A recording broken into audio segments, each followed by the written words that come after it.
polymath who is operated outside a university setting. He is not a professor anywhere, and that might be a good thing. So I think that is part of the message of this is that, I mean, so much that's going on and needs to be take place in the real world. If we study cultural evolution, we should really be actually changing culture as we do it. And that is inherently a multi-level, multi-context enterprise. And we need all the scientific know-how that we can muster that takes place within universities, but then that has to be applied in real world settings. And a number of organizations are doing that, including Joe's, your newest one is The Design School for Regenerating Earth. the Design School for Regenerative Earth. My own organization, Prosocial World, is where I operate from. And it's like a global version of EvoS. And so one of the things that we hope to materialize is a connection between a campus-wide program such as EvoS and these larger scale efforts. And so keep that in mind as you're here to talk. And without further ado, I'm just going to pass it to you, Jen. Thank you. I'm going to use this microphone because I'm going to use this microphone because I've been talking a lot in the last week, and I don't want to lose my voice. Also, there's a nice melodic effect. I can whisper. So, hi everyone, I'm Joe. Nice to meet you all. I'm really excited to be here today and share with you what I've learned after about 20 years of trying to find a way to address what some people call the poly crisis, the convergence of cascading threats. I sometimes call it the planetary predicament, or how we're living in the midst of planetary collapse. Some people go more narrow and talk about the climate crisis, which doesn't get anywhere near enough to the holism of what we actually need to deal with. And so be sure this works. Yeah, it does. And I want to do this in a way that I hope will help us to see two things. One is that in some very real ways, the world is worse than most of us realize or talk about. And at the same time, there is a way through what is happening and what is coming that can arrive at planetary health on the other side. And so let me begin by saying that I started out, I was born and raised in Southwest Missouri. I grew up on an industrial chicken farm. I mostly hated it and then left and tried to find my way in the world. And spent a long time feeling like there was something wrong with the world, not really knowing what it was, but not ever wanting to be held in a box or a container. So when I went to college, I had a full ride scholarship. I could study whatever I wanted, wouldn't have debt at the end. It was like really lucky, really special thing. So I studied everything, like everything. Like, oh my God, I'd sit in on classes with my friends. I'd walk across campus with them, ask if I could sit in with the professor. Like, who's this guy? He's not enrolled. And I just didn't care about disciplinary boundaries. Didn't care. What I cared about is how does the world work and what can we do with what we know about the world? And that relates to two things that I want to show you on this opening slide. The first one is if you look at the Earth, you'll see it doesn't have any boundaries, doesn't have any walls, doesn't have any containers, doesn't have any categories. It is completely and holistically integrated. And just look at the water. There's water throughout the whole ocean, on land, there are rivers and lakes. And then there's this mixing and flowing of moisture in the atmosphere, making the clouds and the rain. Nothing is separate from anything else. Now, the other thing I want to draw attention to is that my name is not on this slide. Usually when people speak, they're like, hi, I'm Joe Brewer. See the letters on the back of my name or whatever. And those are my credentials to speak to you. But I want to say that I intentionally did not put my name on this slide because I'm here not to speak as Joe. I'm here to speak on behalf of the Earth. I want to speak from the place of the Earth. And if you want to know what my credentials are, what makes me have any sense of authority to speak, It's that I'm the father of a 6-year-old daughter. So what I'm going to share with you in a moment is a little bit about the state of the world. And I want you to notice that when someone knows what I know about the state of the world, they may consider not having children. They may be too afraid for what the future might be. So I want to tell you that my claim to having anything worthy of listening to is that I'm here speaking to you on behalf of my daughter's future. And the other thing I want to say is that this phrase right here, regenerate the earth, it was really interesting to me when I started writing and talking about earth regeneration. I looked around and saw that no one else was using this phrase. And it wasn't like, oh, I'm so clever at marketing, I invented a new term. It was like, why? Why doesn't anyone use the phrase? Don't we need to regenerate the earth? And I realized that there were two reasons why people don't speak this way. And they're both very important. One is, I spent a lot of time around environmental activists. And I saw a lot of people who were so depressed and disgusted with the state of the world that they thought the world would be better off when humans go extinct and we just, the earth shakes us off like lice or something. And then the world's better off. And they didn't want to believe that humans should regenerate the earth. And then the other reason that I learned that people didn't use this phrase is because they didn't believe it's possible to do something at this scale. Like, we can't even get people to recycle. We can't get people to throw their garbage away. You think we're going to regenerate the earth? And that incredulity, that inability to believe, kept people from speaking in this way. And so with that in mind, what I'm going to do is take us on a journey through a little bit of sobriety about the state of the world, and then a pathway forward that is capable of moving to a healed and restored planet with humans intact on the other side. And to do this, we have to engage in a massive exploration of applied cultural evolution. We have to learn how to guide. I love that I get to quote. I usually say, and my friend David Sloan Wilson, who's not in the room, but he is, he's right there. He said, we must become wise managers of our own evolutionary process. And I quote this all the time because I think this is just right. We have to manage the evolutionary process. We don't control it, we don't dictate it, we don't tell it what to do, and we need a lot of wisdom. So with that in mind, is this working now?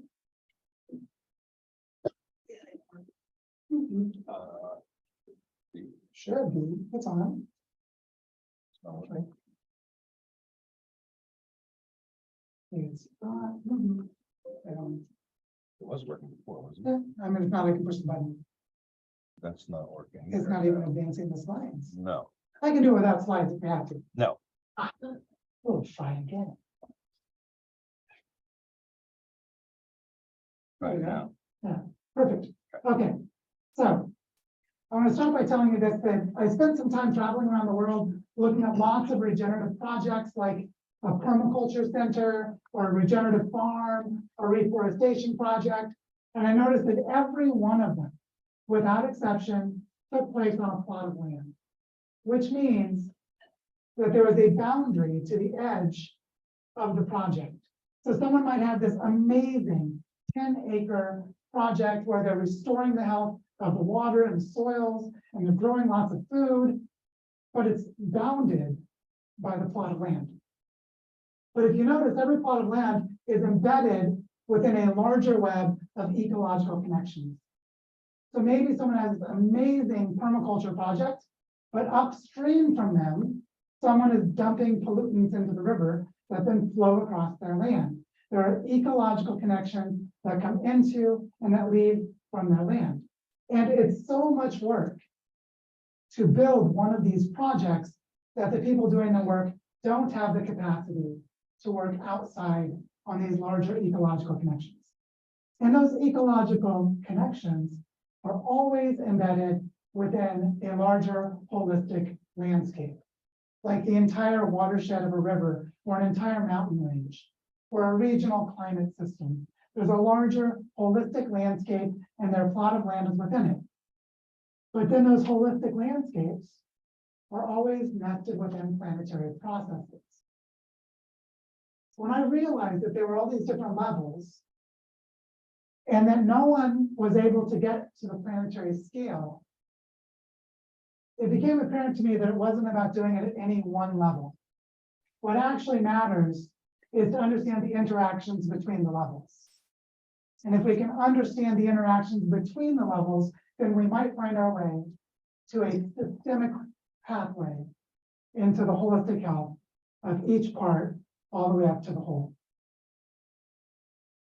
Now, let me just ask you a question. Who here has heard of the planetary boundaries? So interesting. Planetary boundaries is a framework that I'm going to share with you. It's developed by the Stockholm Resilience Center, which is a collaboration of about 3,500 Earth system scientists. So this is not marginal on the side. This is like mainstream and integrated knowledge about the Earth. The way that this framework works is like this. In about 2009, there are a couple of guys who said, with everything we know about the whole dynamic Earth, as the science is progressing, are there any thresholds or boundaries that if we crossed even one, that the planet would lose its ability to stabilize itself and it would go through a dramatic shift in its behavior? And so they went and did the research and gathered all the information, and they found that there are 9. There are 9 of them. Notice that climate change is only one of them. But then there's this thing called biosphere integrity, which is the measure of the rate of extinction or the loss of biodiversity. Then there's land system change, which is to take complex, healthy ecosystems and degrade them by deforestation, to establish agriculture, to establish urban landscapes, or through desertification or other processes. Then there's freshwater use. Then there's biogeochemical flows of nitrogen and phosphorus, which are used to make synthetic fertilizers in industrial agriculture. And when we produce too much, they run off into our rivers, run into the oceans, and create these massive dead zones where nothing can live in the world's ocean. Then there's ocean acidification, atmospheric aerosol loading, which is air pollution, stratospheric ozone depletion, because the ozone layer absorbs ultraviolet radiation that if it got to the surface would kill land-based life. And then a category called novel entities, something that's introduced that the planet can't handle. It's like, all right, we've got 9. There are 9 of them. If we cross even one, we're going to shift dramatically in the behavior of the planet, calling into question things like global civilization, which only has existed during the Holocene, a warm, stable period in the last 12,000 years. It's like, all right, there are 9 of them. How are we doing? Have we crossed any of them yet? In 2015, they found that we had crossed 4. We crossed the planetary boundaries for climate change, biosphere integrity, land system change, and biogeochemical flows. Like, all right, this isn't good. We've crossed 4 of them. But then the research continues, the peer review process keeps going, and they get to higher levels of confidence, and they say, well, actually, this should say 2021. Yeah, they added freshwater use and ocean acidification. And then in 2022, they added the novel entities of microplastics, long-lived synthetic molecules that are present in every glass of water and in the breast milk of every mother on Earth. We've crossed 7 of the 9. So when someone says, we need to avoid abrupt climate change by getting back down to 350 parts per million by 2030, they're lying. It's not true. The truth is we're already passing thresholds for abrupt climate change right now, and then there's all of the rest of this that is happening. The reason I share this with you is that if we are going to create a healthy planet and regenerate the Earth, we need holistic solutions that can work. But wait, there are no solutions. Do you know why there are no solutions? Because this is not a problem. Problems have solutions. Predicaments are situations where there's so much interdependency that as you try to solve part of it, you create problems somewhere else. They're sometimes called wicked problems.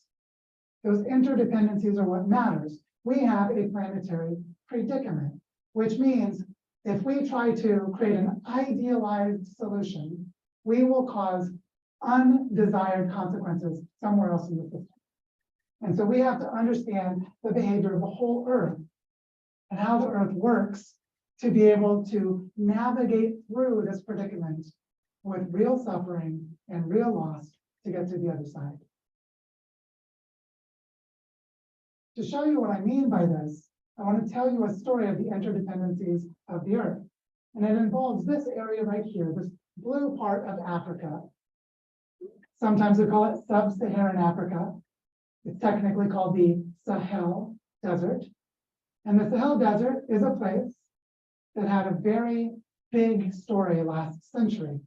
Do you remember all those starving kids in Africa? You might be too young for this, but in 1970s, 1980s, 1990s, there was this mass starvation that was happening across Africa, and organizations like Save the Children would focus on the kids to try to raise money, because actually the adults were starving too. And so this was a massive problem that lasted for several decades. But I'm amazed that when the story came out about how it happened, it was published in climate modeling journals between 2010 and 2012. And not only was it not yesterday's news, it was last century's news, so no one even knows. It took 50 years to find the answer to this question. Let me explain. This is a map from NASA of sulfate aerosols, sulfates in the atmosphere. And this is a present day image of them. And I just want you to notice that as the sulfate aerosols mix, they can bring sulfates from Southern Europe all the way down to Central Africa. So what happened is this: between 1870 and 1940, the birth of industrialism in Europe. The burning of coal that had sulfur in it that releases sulfate aerosols into the atmosphere. There were 3 cities that had these coal-based factories. They were in London, Berlin, and Paris. And from 1870 to 1940, they accumulated an effect that sulfate aerosols changed the lifetime of clouds, so that the clouds last longer at a higher elevation in the atmosphere, and they're shorter at another elevation in the atmosphere. And they changed the heat mixing of the weather in Europe, which had a cascade effect of changing the weather system of the tropics around the Tropic of Cancer, which had an indirect effect on the weather system in the Tropic of Capricorn. And this led to, oh, you can't see the text because I changed over to PowerPoint. So this is the annual rainfall of the Sahel monsoon. The Sahel Desert had an annual rainfall that was very stable. You can see from 1950 to 1965, really good rain. Then it starts to weaken, and then it shuts off. And when the Sahel monsoon shut off, it caused food production, caused agriculture to collapse in sub-Saharan Africa, leading to conflict, wars, and genocides, and mass starvation. And it took computer modelers of the Earth atmosphere coupled system, general circulation models, to find this connection. This was invisible because it was a chain of causes. It wasn't a single cause-effect relationship. It was over a long distance. It's about 6,000 miles from Europe to Central Africa. It was delayed in time by decades. Look, the air pollution started in 1870, accumulated across decades, and had a delayed effect of shutting down the monsoon decades later. We had interwoven narratives, meaning there were different stories told in different places at different times, and no one knew that this is what was happening. And of course, there's a lot more. But the lesson from this is that the Earth is a whole system with cascading relationships and time delays. So see, the breakdown unfolds across space and time, creating systemic risk. This is the scary part of the story. But there's a silver lining. The fact that this can even be discovered and understood tells us that we're making huge advances in understanding how the Earth works. And if we understand these interdependencies, we can go in the other direction.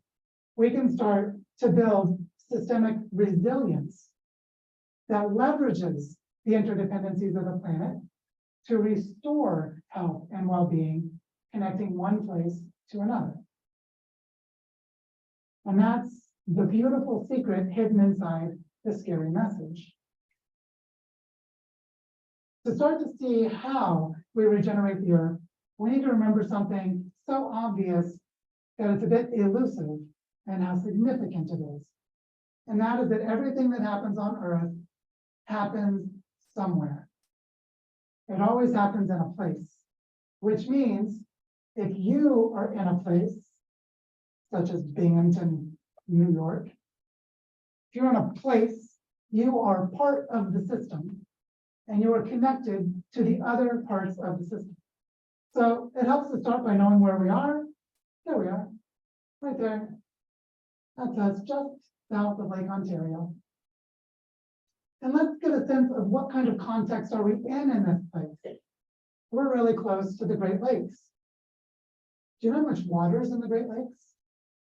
Kind of amazing. The Great Lakes hold 20% of the world's fresh water. So just for perspective, 99% of the water on Earth is salt water. Only 1% of the water is fresh water. And of that 1% that's fresh water, 1/5 of it is in the Great Lakes.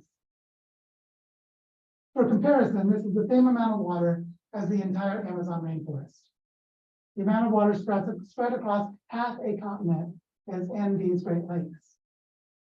So if nearly half of the world's fresh water is in these two special places, isn't it interesting that we hear a lot about how we need to protect the Amazon, but we don't hear about how the Great Lakes are a strategic reserve of planetary significance. You see, knowing where we are helps us to see the connection to what is important. And one thing that's important is that we are nested within the most abundant and dense freshwater supply on the planet. And it actually might become more than 20% because due to deforestation and fragmentation, the Amazon rainforest is about to cross over a tipping point and become grasslands again.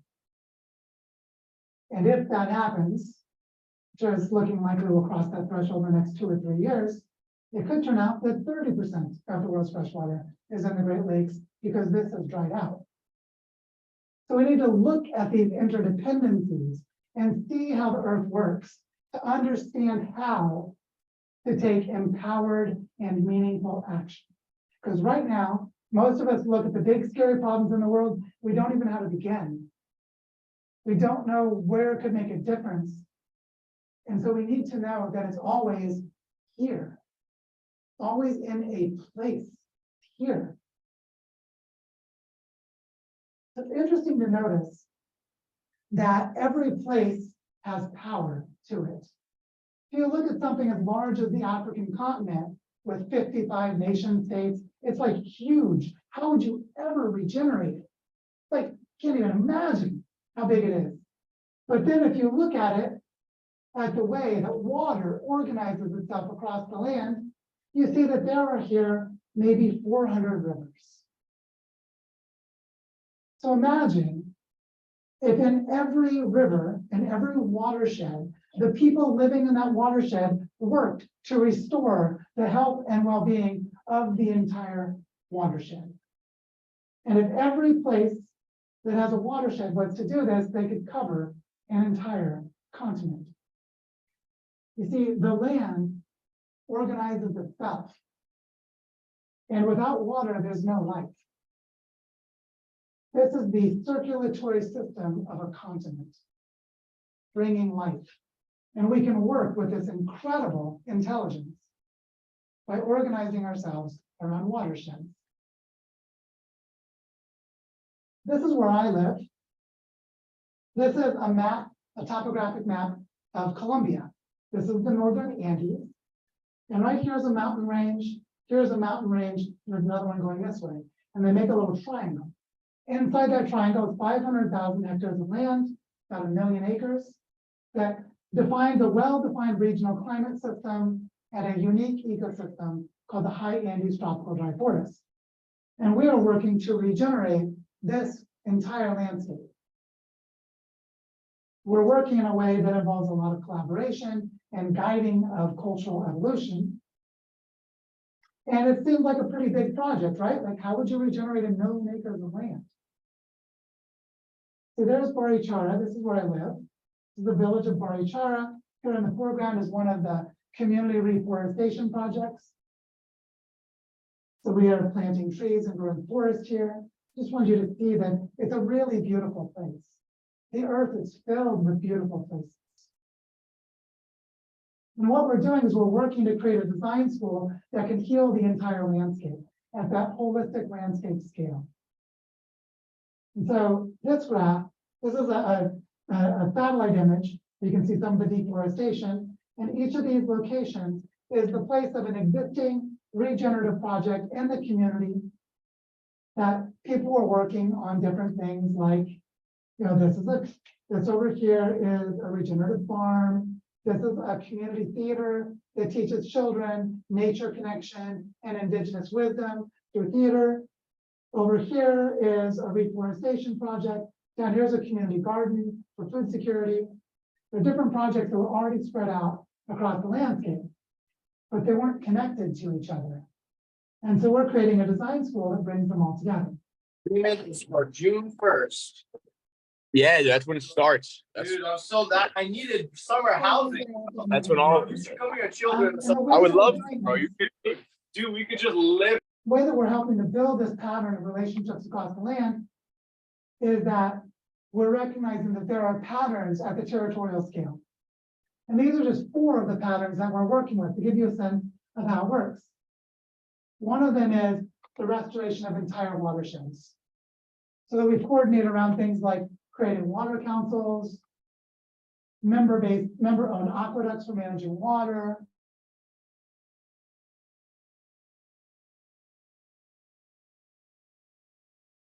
tropic agroforestry, which is setting up demonstration projects in reforestation, food production, how to make medicinal plants, textiles for clothing, and construction materials within a forest system that also restores soils, restores water, and restores ecological connection. And then we're doing work to transform the local food system, create food resilience. And we're designing alternative economic models spread across the landscape. So the idea is that there are these individual projects, but our work is to have patterns of integration that operate at the scale of the entire landscape. We're using the ecological connections of the landscape to bring the projects into harmony with each other. It's didn't again, I think. Something about Zoom. Things. Yes. No, it is. There we go, we got it. All right, perfect. So one of the other things that we're doing is we work intergenerationally. These children were gathered with the leadership of my friend Felipe right here in a project called Prosocial, which means the steps of water, the path that water walks. And the children walk the watersheds of the dead rivers in our territory, where after deforestation and erosion, the rivers are all dead. And they walk these dead landscapes to build awareness about how to restore the life of the rivers, while talking to the adults and asking the adults what happened to the water, which creates conscience and engagement in the adults. And when we do this, we can bring in indigenous elders like this man from the Muisca culture. We can bring guidance and inspiration to the children about how to care for water. And so these patterns across generations, led by children with an educational focus, are embedded within the land itself. And then we have the kids come up with their own ideas about how to restore the watersheds, because we know that the children leading the way is about 20 times more powerful than the adults doing it. When you have this little girl, Kitzel, who's 7 years old, coming up with better ideas than the adults are. The adults are like, that's a little embarrassing. And the kids are driving the process with inspiration and empowerment. And it's an intergenerational process. This is the grandmother and the granddaughter. And the reason I show this picture to you is when we sit in a circle as adults to talk about what we're doing in the community, we make sure the children are playing among us. Something a lot of indigenous cultures do. We know that if the children are there, we're going to remember what we're doing it for their future. And these children are going to remember what the adults were talking about when they were kids. And they're going to know that we as a community are trying to restore the health and well-being of our entire territory. They're going to know that the adults were serious. So we have these projects that are in different parts of the land. There's one called Bioparque Moncora, which is located right here, right on the edge of the town. The town has about 6,000 people in it. And this is a place that is a highly visible community place. Lots of kids from the local schools come there and learn ecology. People from the universities come there and learn about the reforestation practices. And it's a highly visible space in our community. But you can also see that there are other patterns of connectivity, like water. This is surface water. These are aquifers or subterranean groundwater. And we're looking for those landscape connections. One of the most important things, which David could speak about if he likes, is that we're practicing prosocial cooperation. We're learning how to trust each other.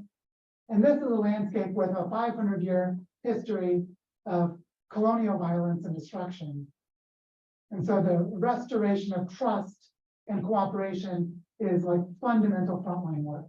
So the adults have to overcome their internal resistances to collaborating and learn how to work together.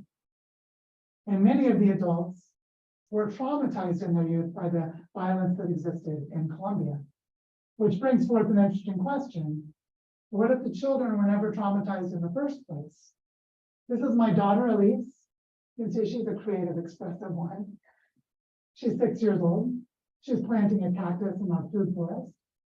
And just imagine if the kids were always connected to the land, always surrounded by their families and communities, and always participating in the health and well-being of the people around them, including the more than human world. That the children would not need to learn how to connect. They would not need to learn what are the native species. They would not need to learn how to heal the landscape because they already know. My daughter can tell you how to bring rivers back to life. She'd say, well, you'd grab one of my daddy's shovels, you'd dig a hole to catch the rainwater, and you'd plant trees around it that would suck up the water and hold the water in place. And you'd move up and down until you brought the river back to life. And she's 6. Because she's immersed in a context where we're doing this. And so what's really powerful is that this way of being pro-social, this way of supporting cooperation can go in many different directions.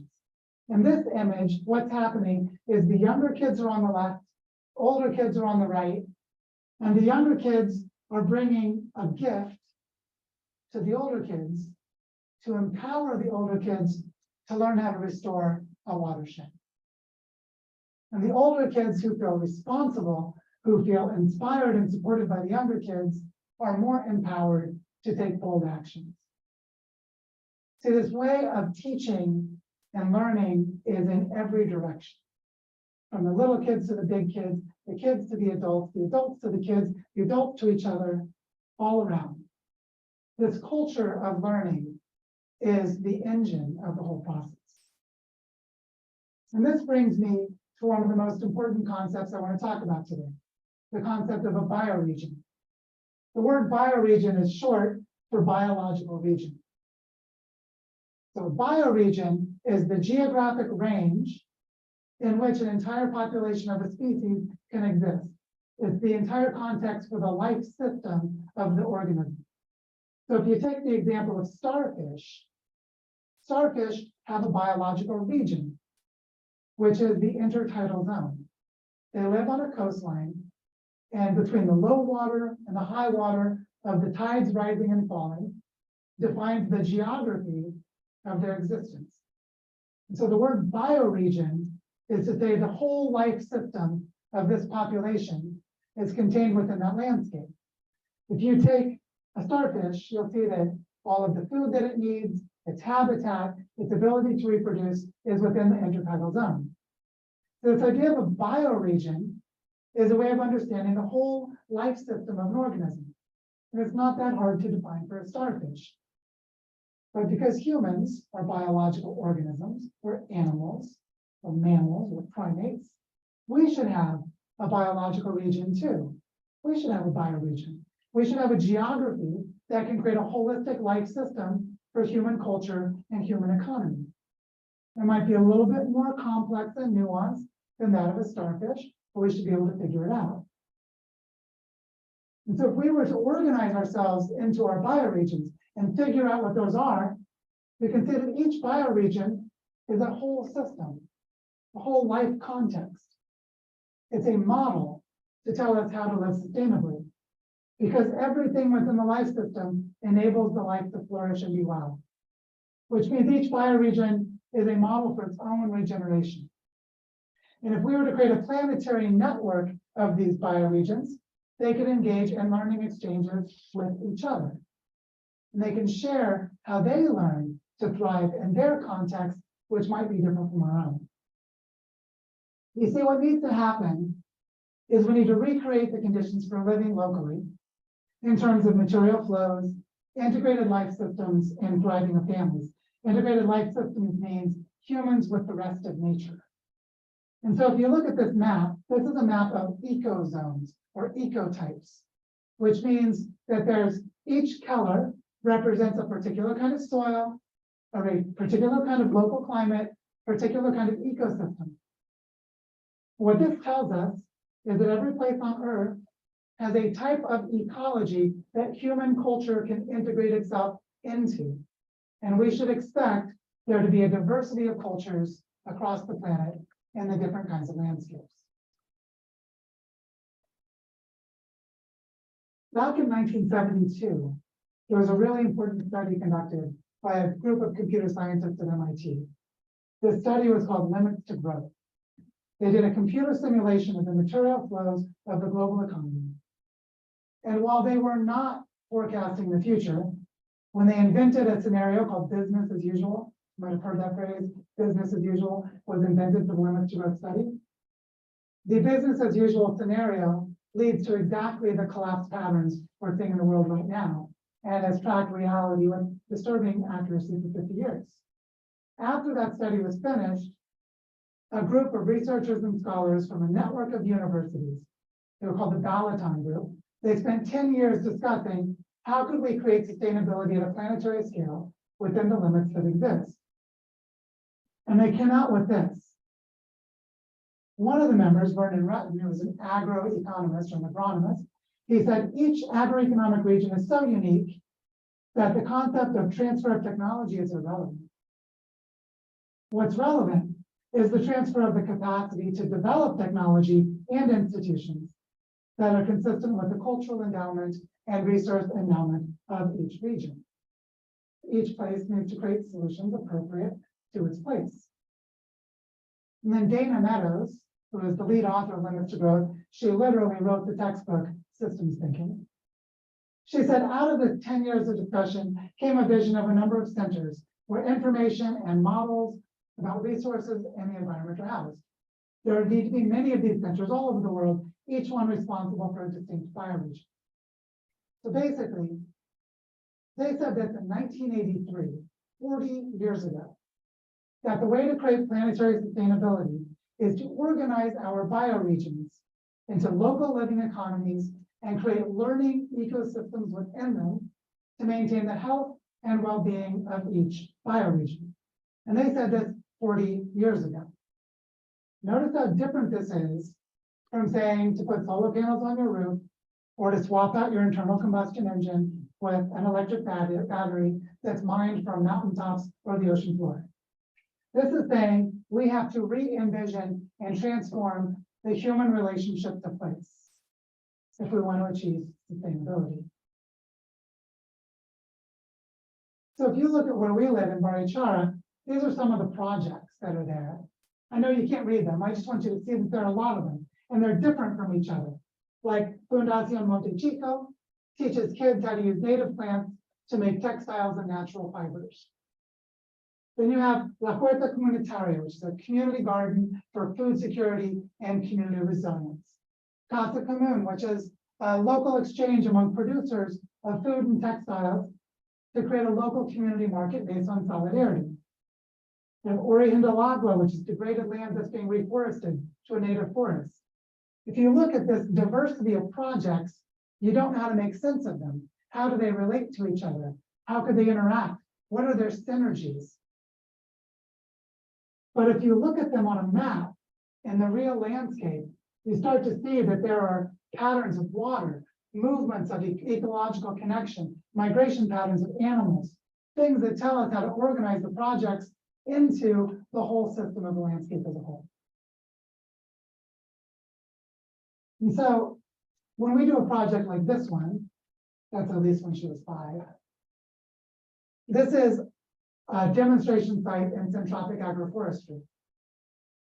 This is a project that, minus this tree here, all of the rest of this was planted about 2 months earlier after they pulled out a field of invasive grass. And this was planted by 30 members of the community during a workshop where they planted 9,000 plants in 2 days. And then in 2 months, it grew to this level and then continues because this is an agroforestry system designed to maximize cooperation among plants and minimize competition. The way that that works is that an ecosystem goes through stages, what's called ecological succession. And at each stage, there are functions that plants can fill by using photosynthesis and converting materials.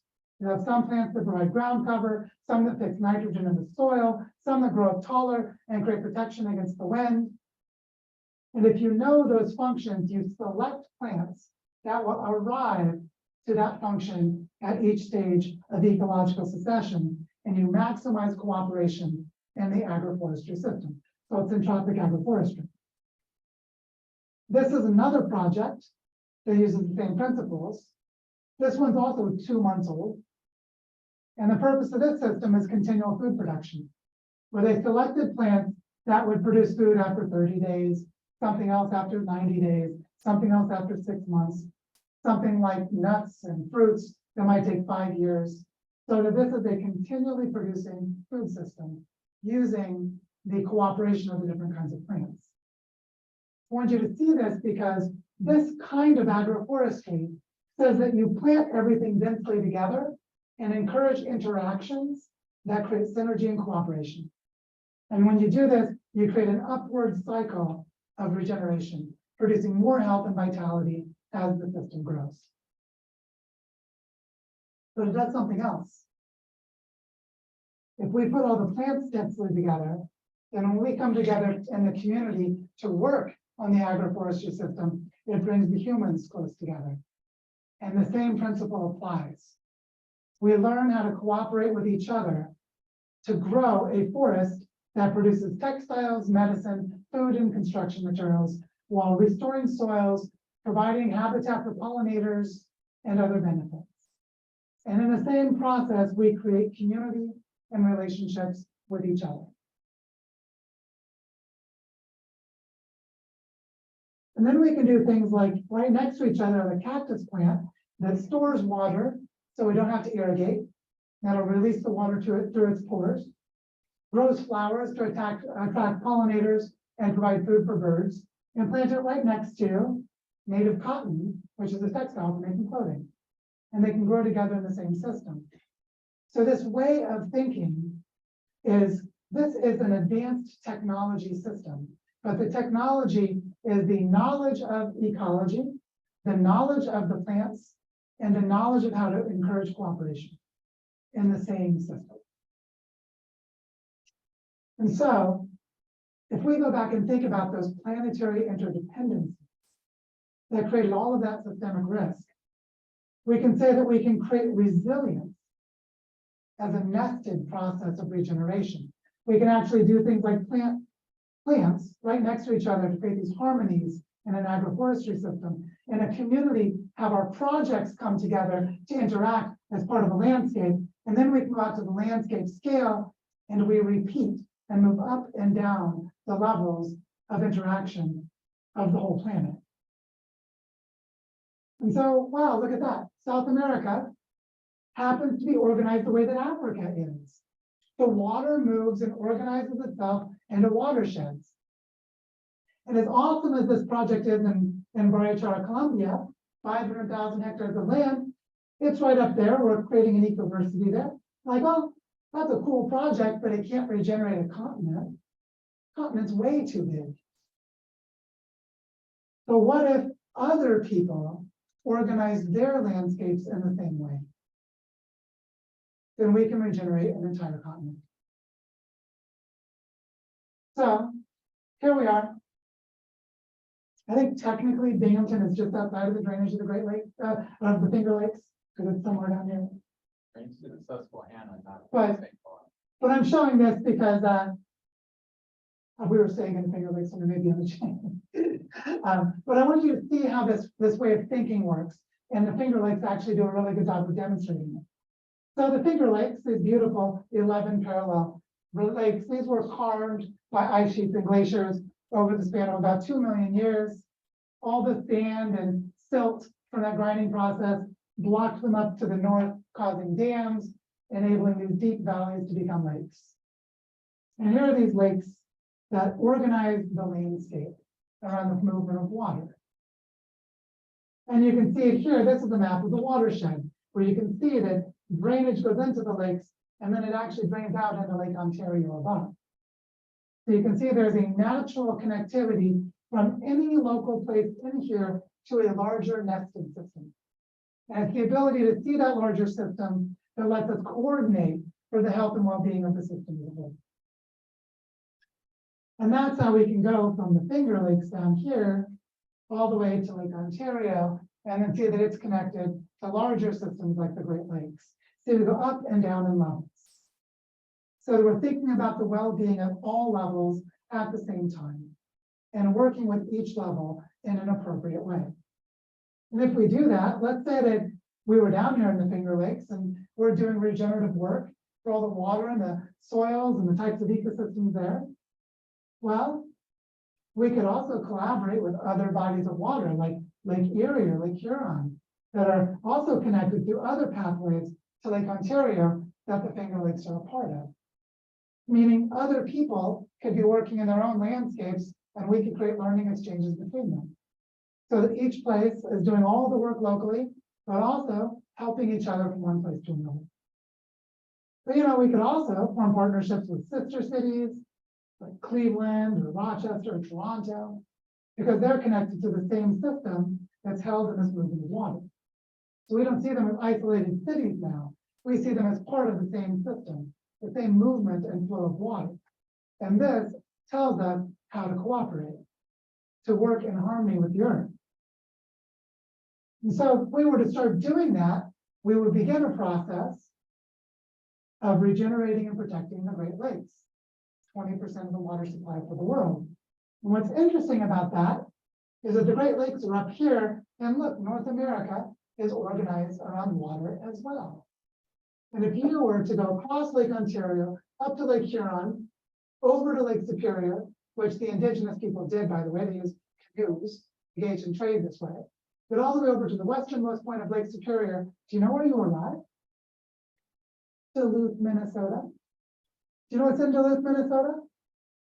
The headwaters of the Mississippi River. And that's why the Algonquins up here had seashells from down here, because they engaged in trade up and down the Mississippi River. And so you can see that if people were organizing themselves around the Great Lakes, the way that I just described, other people could organize themselves around different branches of the Mississippi River. The Mississippi River is 40% of the continental United States. The Missouri River goes to Montana. The Ohio River goes to New York. The Arkansas River goes to Colorado. It spans a good part of the whole continent. And what we can see is a pattern language for how to regenerate an entire continent. which means we could do this on every continent. And if we create a planetary network of local projects working with their own landscapes, collaborating with neighboring landscapes, we might not see every continent. We could give Antarctica a pass. Let's keep it easy for now and focus on the other ones. But you can see they already tell us how life is organized on land. The water shows us the way. It was there the whole time. And so this is how we're creating a design school for regenerating Earth, where we have our project in Barichara, which is one of the landscapes that's doing this kind of work that others can learn from. People who come to Barichara and learn from us. They could send people from Barichara to other places. We've been sharing what we're doing online with freely available webinars and videos. And now, my partner Penny is over here. She and I are traveling around, activating a planetary network of these bioregions. We were in the greater Toronto area last week. We're here today, Ithaca tomorrow, Cleveland on Wednesday, Rochester on Saturday. We're just going around letting people know they could organize themselves this way. And that if we want to have a design school for regenerating the Earth, that means that we are learning ecosystem. We want to learn across these landscapes. So how does this work? Well, first of all, you can't read that tiny URL/regenerate Earth. You want to come and join the design school. It's launching in a couple of weeks officially. But the idea is this, that we want to engage in three kinds of activities. Bioregional activation on the ground, which means we go to places that we're invited, where local people are already connected with a lot of the institutions and projects that are in that bioregion. We were in Toronto last week. Part of the reason I'm protecting my voice is I gave about 12 talks last week in different parts of the territory.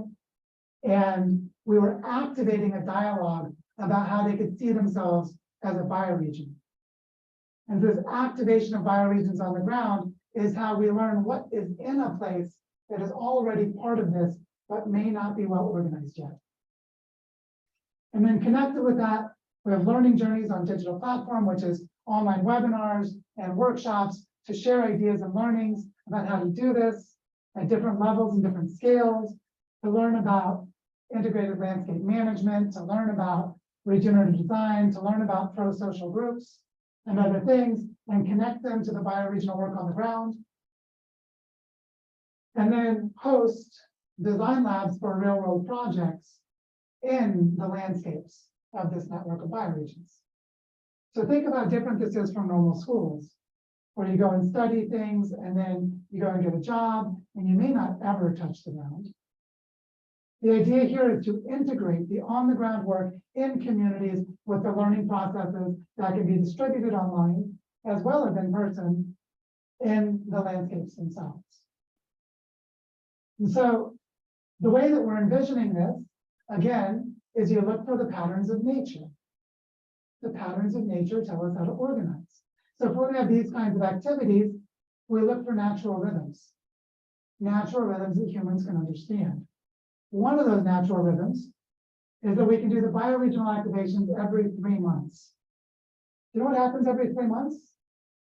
Either a solstice or an equinox. So the solstice solstice, equinox, every 3 months. It's a natural rhythm of the Earth. And then we can do the learning journeys in between them. The idea is we physically visit a collection of landscapes, neighboring bioregions in a span of 2 or 3 weeks. And then we do online learnings in between, and then we go to other landscapes in another region, or go back to one of the regions again. And so if the on-the-ground work is every 3 months, then after we leave a place, we have 2 months to prepare for the next on-the-ground work, and 2 months to continue whatever was activated on the ground. And then we can have these 8-week processes, which notice these are pattern natural cycles of the moon. They're just 2 monthly cycles, 2 lunar cycles, that's 3 lunar cycles. We're actually working with the patterns of the Earth to think about the school. And then all of the design labs just continually emerge from within the system. Whenever there's a design challenge or a real world need, members of the school are learning how to solve real problems in the real world. So what's interesting about this is that it creates access to online learning that is complementary to other educational offerings. So you could be in a university program and be taking classes and getting deep knowledge, but where would you go to apply it? Well, you can get access to online learning that complements what you're learning in your other education activities and get access to projects on the ground by participating in this. And then you can actually participate in bioregional regeneration where you live or in another landscape, which means part of your education is to do the work to actually regenerate landscapes because there's no time to waste. That means that this blends theory and practice in the real world context. And then the financial supports come from the Design School Fund. I haven't talked about that yet. Which means we have collaborative governance and finance. So like, I'm going to show you how this works. We're going to have some basic operating costs. A couple of people, we have 3 people on our team to create a planetary design school. We need about $6,000 a month to fund the school's operations. But if we have enough members join us paying membership dues, then everything above the operating costs goes into a design school fund. And so the membership dues are $50 a month or $500 a year. And what comes out of it is funding to people in projects and the landscapes themselves. So just to give you a sense of this, if we needed $6,000 a month, that'd be 120 people, $50 a month. So let's say we have 500 people. 500 people paying $50 a month. We get $25,000 a month, which means we have $19,000 a month surplus that can support members of the design school to do projects and landscapes, or give the money to the landscapes where they can organize their own projects. The idea is to create a bootstrapping process where we share resources, create a financial commons, and from that commons, direct it toward the work itself to enable the whole process to continue forward. By the way, some of those funds can provide scholarships to people who can't afford to pay $50 a month. So we can be really creative with how we use this money.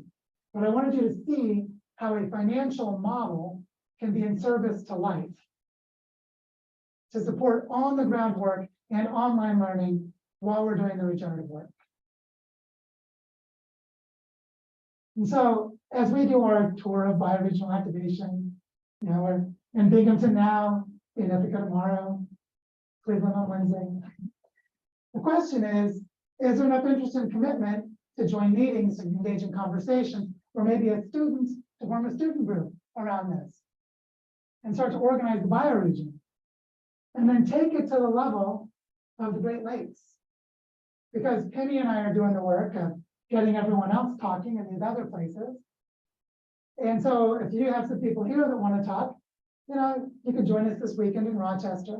We have 4 different events we're doing. Wednesday, Thursday, we're doing some things in Cleveland. If those are too far away, that's fine, because the people nearby, you can always get together on Zoom and meet up next week or next month, and you can collaborate together. And the idea is the place organizes. That's the secret of it all. The place organizes us, and the nested interdependencies that created all that systemic risk and all of that fear are exactly what we leverage to create systemic health, systemic resilience, and systemic well-being. And so, are you ready to become an earth regenerator? And remember, I said at the beginning, people they didn't find this wording because they didn't believe it was possible or didn't think humans should stick around. What's beautiful is you can be an earth regenerator in a community garden by being part of the nested levels of relationship that move up to the planetary scale. This solves the problem of empowerment, because most of us feel like I do this little thing and it's powerless. Like I'm overwhelmed by all the bad. But that's because we do not understand the nested support that we can get by understanding how the earth works. And so the question becomes, can you organize yourself into a bioregion? Well, notice who is you here, or who is we? Who should organize a bioregion? Yeah, Dave's over here. He'll help. He's trying to do this. Go talk to Dave. Not Dave, there are 2 of them. See, we is whoever selects in. Whoever says, I want to be a part of this. Whoever says, this makes sense as a way of organizing action. This makes sense as a way of collaborating. And so that's what I want to talk with you about, is how do we take this understanding of the planet and its interdependent web and transform our emotions about it? Turn ourselves from a place of sobriety and seriousness. Holy shit, this is a big challenge. So we've got to go to the level that's needed. Holistic, integrated landscape regeneration, community and economic development in every landscape on Earth, collaborating with each other. And so with that, I'd love to open it up to questions and have a discussion with you. Thank you.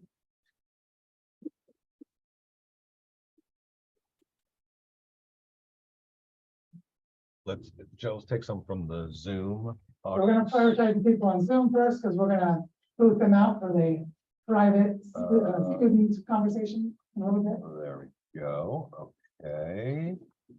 Okay, if we have any questions from our Zoom audience, I see Megan has her hand up. No, she was doing the clapping. Oh, she's been clapping. No questions. Okay. Megan has great questions. No, just clapping. All right. Thank you.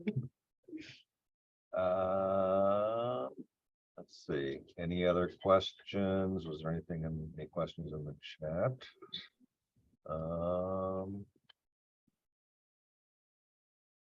Okay. Let's close out. Yeah, if there aren't any questions from our Zoom friends, we can jump to the room. friends. Yes, we have one question here, Susie. Susie. Susie, Oh, you're muted. you're muted. Right. Michael put in the chat, he said, thank you for this. Joe, can you speak to the political issues around this? Can I speak to the political issues around this? Yes, Right. I can. One of the things that you'll learn about if you study how to govern the commons, and you'll learn about the work of Eleanor Ostrom, is that there are 8 capacities of any group to govern its own common, whatever it shares in common. That's normally they're called the 8 core design principles. One of those is the authority and autonomy to self-govern as the group relates to its purpose. I want to start this way because you'll probably notice that our political boundaries for counties, for states, for federal government, and so on, they don't really care very much about ecological reality, which means they're poorly situated and poorly constructed for this kind of work. Also, you might notice that they've been entirely captured by a propaganda machine, elite manipulation, and corruption. And I'm talking about national politics in the US, and you probably all know what I'm talking about. We get a false choice between which kind of evil is not going to help us solve any of our problems as we continue spiraling into the toilet. That's called US politics today. And so I used to work in politics. I had studied with a guy named George Lakoff and did strategic framing work with political movements. And it was a giant lesson in frustration. And what I would say is that the whole system is crumbling. It's eating itself. It's like stage 4 cancer. It's not a system we want anyway, so it'd be perfectly fine for it to go away. And I'm not just talking about politics. I'm talking about, pick your way of saying the system, the economy that caused 6 individual human beings, all of them white men, by the way, to have the same wealth as 4 billion humans. The wealth inequality has never been this extreme. This is the system that we could let die, right? We could let it die.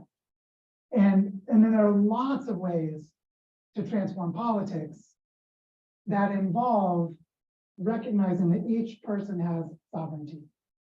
Each person has the ability to manage their own sense of values, identity, and purpose in service to what they care about. And if we place that sovereignty in a system that has become designed to not care about you as an individual human being, you're just throwing your sovereignty away. It turns out that the most important political actions are always local. They're always local. And you'll see the best attempts at policy in the United States are local community groups, local mayors and city councils. And then it just gets worse and worse the further you go away from the local. There's actually a name for this. It's called subsidiarity. Subsidiarity is the principle that says you go as close to the problem as you can, where you can still solve it and go no further away. If the problem can be solved by the family, it doesn't need to go to the community. It can be solved by the community, it doesn't need to go to a network of communities and so on. You keep it as local as you can, that it can be solved. What I'm talking about right now is a transformation of consciousness. I'm talking about realizing our real power is not what we check on a box in a broken and captured political system every 4 years. And we could talk about gerrymandering, we could talk about voter suppression, we could talk about misinformation, we could talk about the filters of who's allowed into those places on the ballots, like how third parties don't stand a chance, and so on and so forth. And we would see that we have a very, very unrepresentative system in the United States by design. There was a study a few years back that showed that 99.7% of the legislation passed by the US Congress during a 25-year period supported the financial elites, regardless of public opinion at the time. That's called a plutocracy. And so the United States is the best plutocracy the world has ever created. And so if we recognize that, we can name that the emperor has no clothes, a vote of no confidence. You can still vote if you want to, but just recognize how little power the vote actually has, which is why so few people vote. It's not that if more people voted, we'd get better outcomes. It's that this system is rigged in a very particular direction at every level, including Supreme Court justices, the whole works. And what we need to do is invent a different kind of governance. So now let's talk about things like rights of nature. What does it mean for a river to have the rights of a person? This is happening around the world. It means that local people act as guardians and stewards to the well-being of the river. That is politics. And so what I would say in answer to this question is that we need to realize where real power lies. Real power lies in human beings coming together to take shared actions. And if our shared actions are contained within a narrative created by public relations firms to keep us fragmented and polarized, we don't stand much chance, which is what we see in every election cycle. But if we look at the examples where people have regenerated entire landscapes, where they have restored entire rivers, where they have built well-being in communities, they organize as small local groups. We're connecting with other small local groups to form tapestries of action around shared agendas, which, by the way, is how politics is supposed to work. So we're really humanizing politics again and taking it back to where it belongs, which is in the life systems of the earth themselves, in the water, in the forests, in the material flows of the ecosystems, and in the human relationship to all those things. So, can of worms opened. Okay, we have one more question from our Zoom audience. Brian, can you unmute yourself? Yeah, I did, Rolf. Thank you. And I was just finishing up. I'll go ahead and Can you speak a Post little the louder, question. please? I'm sorry. Yes, I'll go Okay. ahead and post the question to chat and just read it. So just wanted to thank Joe for his presentation and the wealth and value of his Awesome, background. thank you, and Brian. work. I'll read it out loud for you. He said this: although from a cultural perspective, your work in Barichara entails working with an indigenous population, along similar lines to Michael's question, I wonder what value you see in distinguishing between epistemological knowledge and ontological. Ontological being. being. Ontology is the study of what is real, what is reality. Epistemology is the study of knowledge, or how you know things. You can see they're related, right? There's a great guy, his name Arturo Escobar, who has a book called Designs for the Pluriverse, where you do ontological design and you can work with different worldviews and different knowledge systems. Last week, I was with an amazing man named Dan Longboat, who's from the Iroquois Nation, and he's a professor at the University of Trenton, Ontario. And he embodies all of the best of the wisdom traditions of the Iroquois Nation. And he and I sat in dialogue together. for about an hour documenting our conversation about how that tradition could have a meaningful and mutually respectful dialogue with Western science. And what we both agreed, which is two ontologies, right? The worldview and cosmovision of the Iroquois nation and the worldview and cosmovision of Western philosophy and Western science. And what we found in our conversation was that we could easily construct a shared context of understanding that recognized the differences between our worldviews, but that we were both in service to life. And so I would say the epistemology part is, how do you know what you know? There are lots of things. David here could speak a lot about what we know in neoclassical economics that's flat out wrong, and what real knowledge of economics is. So what we know really matters, but ontology is deeper. I'll give an example. In the work of people like Galileo or René Descartes, we inherited a metaphor called the clockwork universe, which basically says the entire universe is dead. The human soul comes from the spirit realm, enters a body that's a machine, leaves again to go back to heaven. That's why you can take a living animal like a dog and cut it open and look at its heart, it's a mechanical pump, right? And this idea that the universe is dead. It's just dead, it's just machines playing out. That's an ontology, right? That's a claim of reality. Very different from saying the universe is alive, filled with life, because there are inherent patterns of the universe that cause hydrogen and helium to coalesce and form stars. And when those stars exhaust their nuclear fuel, they explode. And when they explode, they make heavier elements. Those heavier elements, see, there's a logic to this. They coalesce into solar systems with planets. And some of those planets have heavy elements like carbon. And some of those planets produce life.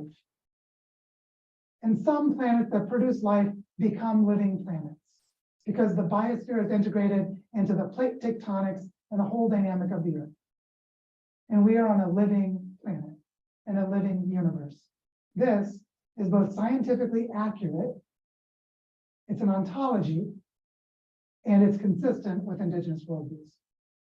So I would say in the realm of ontology, we have to find what has the science come to, not what baggage did some group of scientists have once upon a time. Science, like evolution, is a continual search algorithm of ever-increasing knowledge about how the world works, which means we have ideas that 100 years later look pretty dumb. That's called progress in science. We actually learn something new. And so I would say that ontology is extremely important, even if it seems subtle, like, oh, that's a philosophical distinction. But I got to tell you, the difference between a living universe and a dead universe is a big difference. And so a little foray into ontology and epistemology. Great. Brian. Okay. Yeah. Thank you, Brian.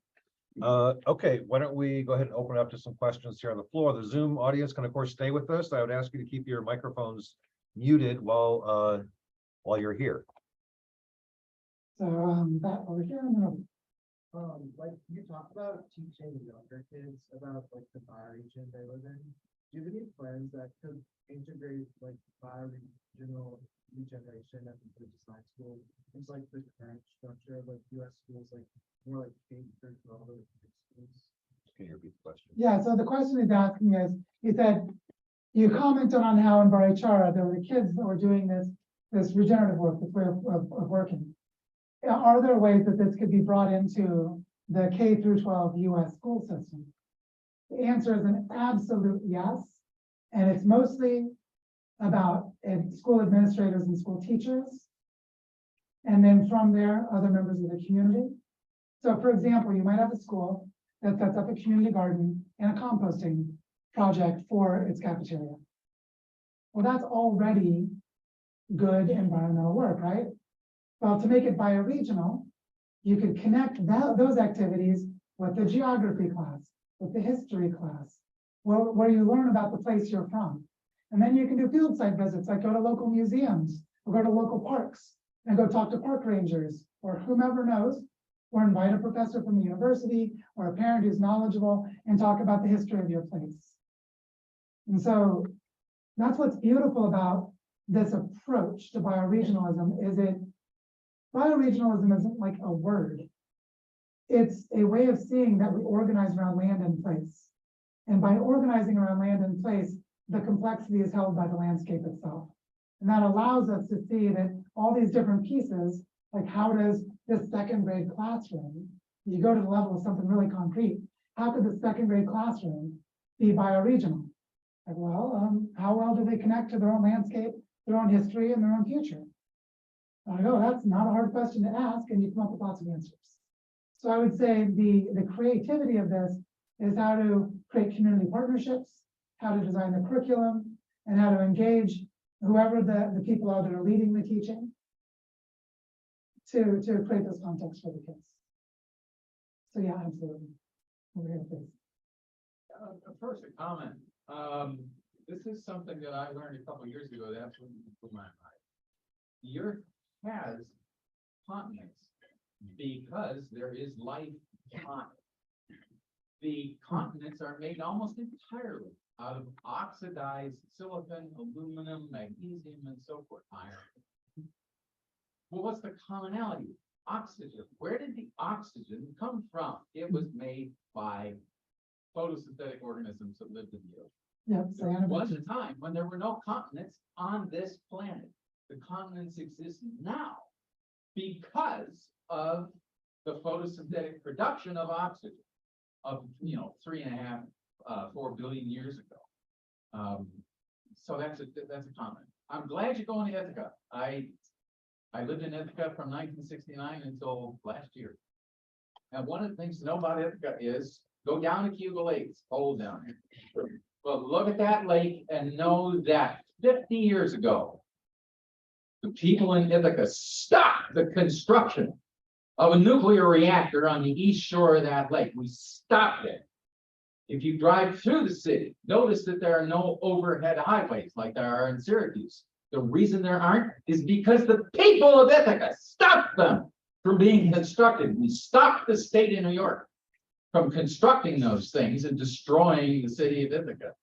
Ithaca is an example of what we need to do, and that is to arouse the political conscience of the people who believe in what you're doing. That's how you work politics to stop this stuff. Thank you for both of those comments. I want to add something that just further emphasizes this. In Mexico, near Mexico City, which is the largest city on Earth, Yeah. there's an amazing biosphere reserve for monarch butterflies that was going to be destroyed, and it's also indigenous territorial lands. It was going to be destroyed to make another international airport, because they already have an international airport. And a group called La Via Campesina, which is a network of rural farmers in Latin America, organized and stopped it. And so when we think about politics in today's world, I like the way that my friend Dan Longboat said, are we going to act in service to the continuation of life or to the destruction of life? And that makes the politics very clear. And so the examples you gave, imagine if there was a nuclear meltdown at some point, even if it was 100,000 years from now, of radioactive waste in the Cayuga Lake. How horrible that would be. And so this way of having conscience and with it, imagination. It turns out the most powerful resource in politics is imagination. The ability to imagine ways of engaging with the things that matter in a community. So thank you so much for both of those stories. They're very, very important. So maybe here and then to David, whichever way. Well, I have a quick one, and then I'm gonna have others, but I just wanted to shift our geography a little bit. We're the Susquehanna River Basin. Yeah. And I would love to know what I know that organizations already exist. So we drain into the Chesapeake Bay.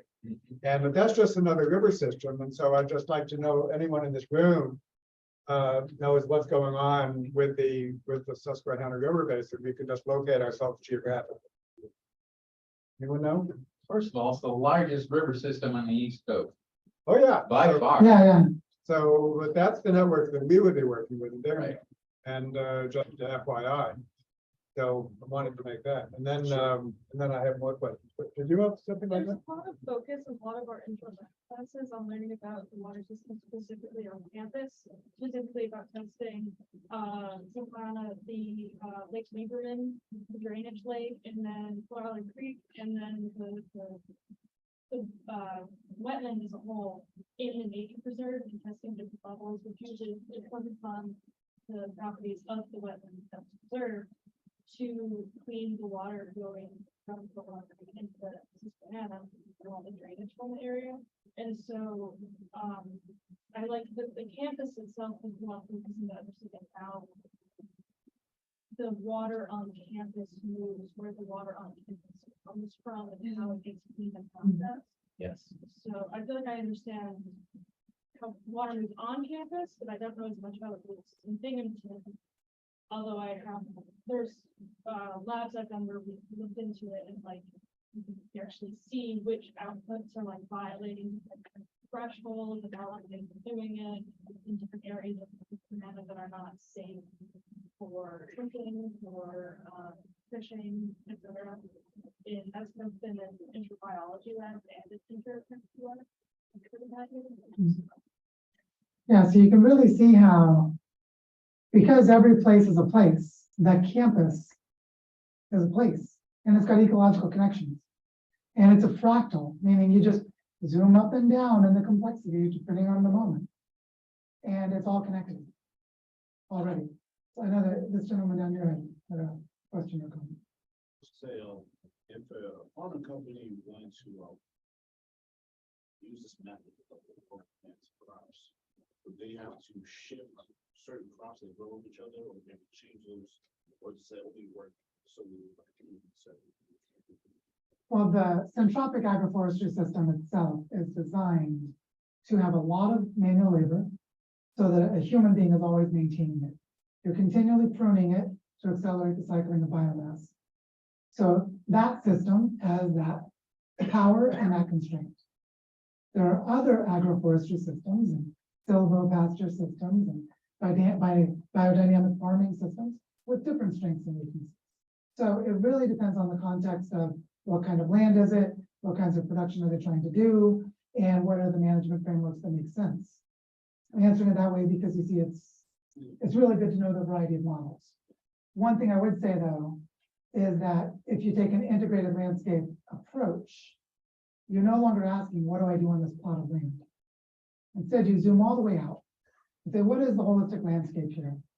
How would we zone this landscape for its existing connectivity?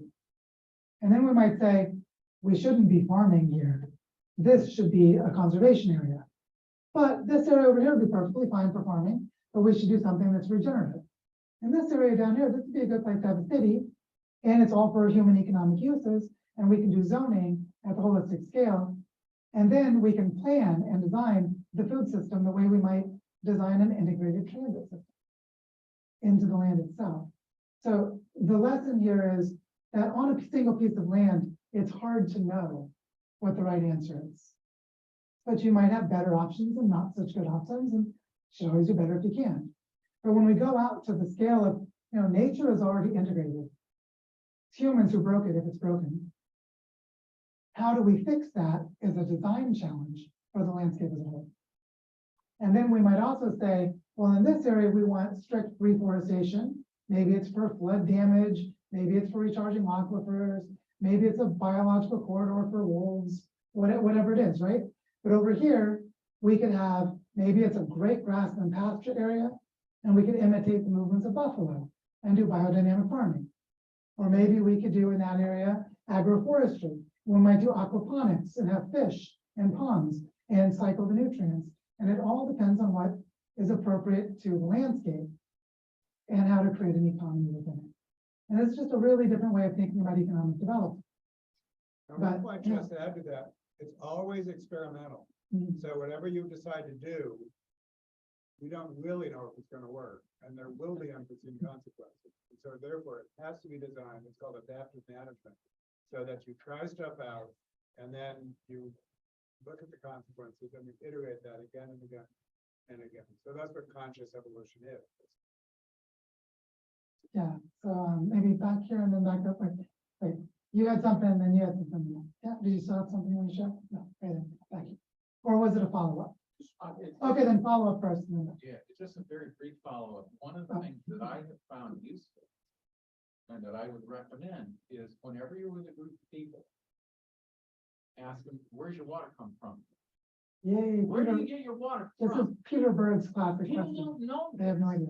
They do not know where the water that they're drinking comes from. And then ask the second question is, after it's passed through you, where does it go? Now, the answer here is it comes out of the Susquehanna and then it goes back into the Susquehanna, which is why you have to treat it. Now, and that's good. It comes out of Cuba Lake. It's almost pure water. They don't even have to treat it, really. But then it goes back into the lake at the southern end, and then they kind of have to treat it. But that's a crucial question. Mhm. Where's the water you're drinking right now come from? 99% of the people you ask that question, they will not know the answer. And it becomes a teachable moment. That, okay, let's talk about that. Where's that from? How did it get here?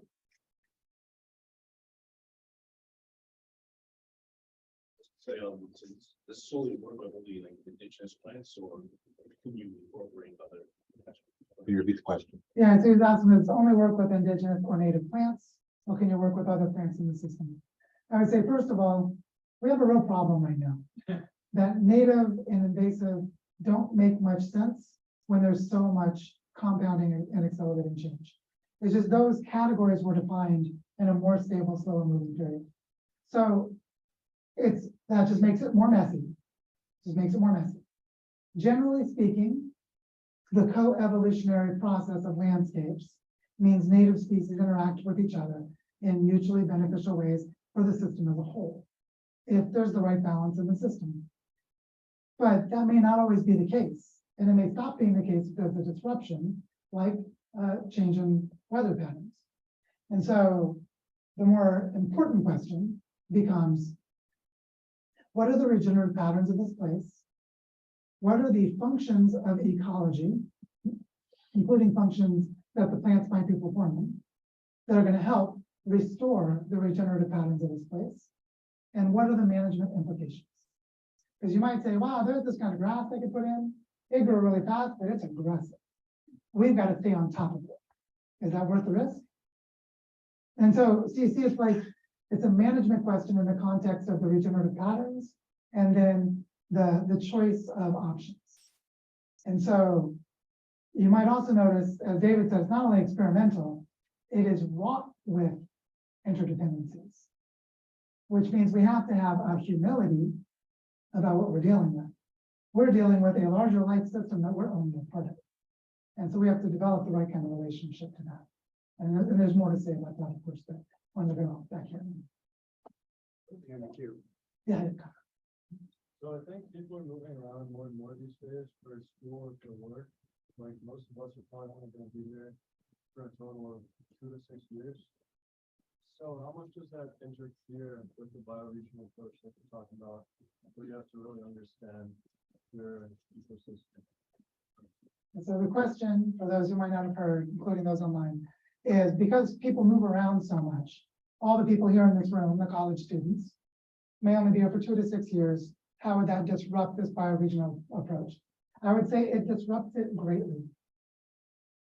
And so if you look at historical human patterns, and I'm talking hunter-gatherer societies, pre-civilization, the long period of human history, humans were, generally speaking, mostly either sedentary or semi-nomadic within a territorial scale landscape.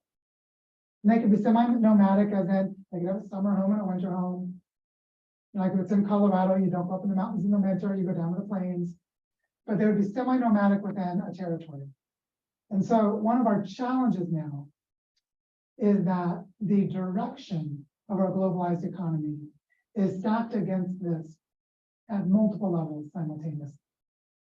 And so one of the opportunities for us is to discover what's missing by following the rules of that system. And so one thing that's missing, just as an example, is if you move around all the time, you don't really dig roots. It's hard to feel like you belong, and this deep sense of community and belonging is lacking. It's something that might be lacking. And so learning to live locally in a place can help you develop that depth and connection. And so just to say, there are many things that we don't even know we're missing. And this leads to a really beautiful evolutionary concept called a mismatch, an evolutionary mismatch. An evolutionary mismatch is when there is a previous environment and some adaptive capacity arose that was really well adapted to that environment, and then the environment changed in such a way that that thing that was adaptive is now harmful. It's a maladaptation, an evolutionary mismatch. Right now, we have cultural evolutionary processes where the kind of culture, the kind of economy selects for and gives preference to certain kinds of behavior that take us further and further from being human, having well-being, and having ecological health. And so one of the challenges for us is to learn to see how that process works. One of the beautiful things related to it is this thing called social niche construction. Has anyone heard of this? Social niche construction? So, you know, like how beavers will construct a niche, right? They'll build a dam and they'll change the flow and the movement of the river, and then their offspring could inherit it. So the niche that's socially constructed by the behavior of the beaver can then be inherited. Did anyone here construct this building before you came to class? No, you inherited a social niche. Humans create social niches in ways that are really unlike any other animal because they can be cumulative. And that means they can achieve exponential rates of change. That you can accumulate and accumulate till they get enough integration and complexity that they take off as technology systems. Think of smartphones or any other technology takeoff, which depends on the creation of infrastructure, which is inheritable social niche. Part of our challenge right now is that a lot of these social niches that are accumulating are taking us away from the survival of the biosphere and the human ability to exist and persist as part of the earth, meaning human extinction and an ultimate outcome and loss of many non-human species as a lesser outcome. And it actually doesn't make us better. And I mean, we don't have wellness. If you look at things like feelings of isolation, depression, drug use, just people checking out, which checking out could be binge drinking or watching a bunch of Netflix. But checking out because we have a crisis of meaning is because we inherit social niches that are not good for us, many of them. The beauty of social niches is that they can accumulate, and if we know how they work, we can design them. So we could design, for example, a social niche where everyone's a good listener. And then that could be inherited by other people who join the group. And so that's a really simple example, a powerful one, actually, because a lot of people aren't good listeners. It'd be better if we all were. But that's just a little example. If you had 6 people get together and say, we want to practice being better listeners. So we'll have a talking stick. Here's my talking stick. We'll speak for about 2 minutes. Someone has a watch, and we pass around the circle, and everyone practices listening. And we create a social niche, a cultural setting that selects for listening. See, that's evolution. What's powerful about this is that we can design social niches for healthy rivers, or for local economies, or for healthy families, all kinds of things. And so that's what's really beautiful about the cultural evolution part of this, is that when we start to bring in some of the thinking and the insights about how living systems work, we start to see that our design mindsets, our ability to create experiments. Well, the research says that if we practice listening in this way, we'll actually deepen our perspective taking and be better at collaborating. Well, let's try it. And then you do those trial and error experiments that David was talking about. And now you're a living laboratory of cultural evolution. That's what's so beautiful is there's something deceptively simple about evolution, which is that it just seems to happen. But it just seems to happen because living systems have the capacity to recombine and create variation, where there's selective preference for the outcomes of the variations that arise. So you can already see how would you do that? Have a group of people come and share diverse perspectives, variety of cultural traits, and you can select among them to attempt to get to a better outcome based on some heuristic, like we want to be better listeners. And so what's really powerful about this is that once we understand how this works, we can apply it at all levels. But it turns out there's one level that matters a lot, and it matters in a way that did not evolve before. Just humans have never needed to cooperate to the planetary scale. We've never needed to do that before. That is new. And just for fun, if you want, go and Google major evolutionary transitions. Better yet, watch the 2 sessions that David hosted for this view of life. They had 3 hours of interviews with some of the people who created major evolutionary transition. And they talked for a couple of hours, like 3 hours of video, talking about the major evolutionary transition and what it would take to create planetary level cooperation. I say this because if we don't know that we're in an evolutionary process, we don't know how to participate in the evolutionary process. And if we know how to participate, we can actually do something that many evolutionists said was impossible and or bad for a really long time, which is for evolution to have purpose. A lot of people thought, oh, wait, evolution having purpose, that means white people oppressing black people. Yes, I'm talking about eugenics, right? That sounds bad. Maybe that's not a good idea. It turns out eugenics mostly worked. It's called structural racism. And so the evolutionary process worked, but it had very particular norms that were in the dark shadow of that particular one. But it doesn't mean evolution does that. It means evolution enables the creative exploration of what works, meaning that it works and it functions and it's healthy within its environment. And so that means we can guide evolution toward what works for healthy ecosystems and healthy planet, which has the default benefit of healthy humans. And so I just want to say this because there's a lot we could say about evolution, evolutionary theory. You know, part of the reason I'm here is because David and I have collaborated and trying to get more people to see this way of doing things, and I followed in David's footsteps. But now is the moment to do it in a very urgent crisis and opportunity. So we're in the midst of this breakdown and collapse of harmony in the Earth system, and this is the time to learn how to do this. So I want to know if there, okay, so David has some follow-up, maybe back here first? Or David, is that okay? Or? Yeah. Yeah, so back here first. You were talking about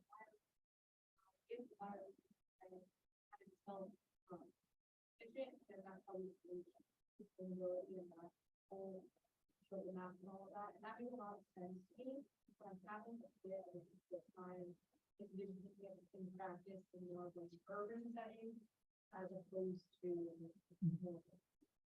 So the comment and question is, you know, it makes sense to think in this holistic bioregional way, but when I try to imagine cities, urban landscapes, I have a hard time making sense of it. So I'm gonna give a comment, and then we can reflect on the implications. It is not the case that all indigenous cultures are sustainable, but all sustainable cultures that we know of so far are indigenous. This is an important thing to notice. There's a long history of empires and civilizations, and they all collapsed, 100% have collapsed. And so there's something about the instability of that particular model, you know, or those various models in the last 10,000 years. And so what's interesting to ask is, what does it mean to have a landscape relationship that's sustainable? That's a good ecological question. And when we notice that our cities right now, for the most part, I think on average, the physical geographic space of a city needs about 100 times as much space for all the materials that come to it, which is why when you measure the ecological footprint, cities are unsustainable because they cause the degradation of such massive areas for the population densities and the material consumption that they represent. which means you have two ways to lower that. Or some combination. It's lower the human population, lower the material footprint per capita. Right, those are your two options. Those two together, population plus per capita consumption, has a name. It's called ecological load. Ecological load is the per capita contribution to the use of resources, which is what is measured in the ecological footprint. So this is interesting because one thing that comes into question, that first of all, an observation about history. All agriculture that we know of, all cities that we know of, all civilizations that we know of occurred during the Holocene, which has officially ended. And we're now in a thing called the Anthropocene, which is the time where the planet is dominated by human behaviors, which means we cannot say for sure that any of those things will exist outside of the Holocene. I don't say that to say they definitely won't. I say that we just need to notice where our assumptions are. Because we need to ask ourselves, what does it mean ecologically to be sustainable? Because it's not ecological, or it's not going to work. And so the question becomes, in which context can cities be sustainable? And which ones? And if we start to ask that at this bioregional scale, we'll start to get more interesting answers. We'll start to get more realistic and practical answers. And I think that there will be some landscapes where urban centers can be sustained for long periods of time, and others where they can't, where cities are now. And just as one historical case study to think about, the Mayan civilization collapsed a few times. The Mayan people are still in Guatemala, Belize, and Mexico. Why is that? Because their model of urban density and stratification was not sustainable. Every time it rose, it fell again after a couple hundred years. But they had a food production system and a semi-nomadic pattern called the milpa. And the milpa is this beautiful system that has continuously lasted for 8,000 years. And the big confusion about the Mayans was, where did they all go when the civilization collapse occurred? And it turns out they went back to their milpas. They basically redistributed themselves across their landscape, and there might have been some population decline, but the wholesale collapse of population was an illusion from the redistribution of the network pattern across the landscape. And so it's just interesting to notice that even something like the Mayan civilization is much more dynamic and continually evolving than we think of it as like a static object. Like it became complex and it stayed that way, and then it all disappeared and they died. Like, that's not what happened to the Mayans. And so it's just to notice that if we were to say, well, could the Mayan cities be sustainable? Well, the historical pattern was they weren't. You know, the urban centers would collapse. Was there enough resilience in their culture as it related to landscape? Absolutely, they're still here. And so this is just something to notice. When we get into the nuance of this conversation, some of that fear is like, oh, what if all cities are unsustainable? We're screwed. Like, well, wait a second. Let's look at each landscape and ask, how do things function in that landscape? And what might work in that landscape? And then we can look at those historical examples of collapsing civilizations to learn a few lessons, because they have a lot of lessons to teach us. And then we can start to see, where do cities fit into this? And it's just more nuanced. You know, most of the cities today are the consequences of the burning of fossil fuels, enabling the material extraction of resources through mining and their long distance transport. And so once fossil fuels are used up, we may not have that kind of long distance transport anymore.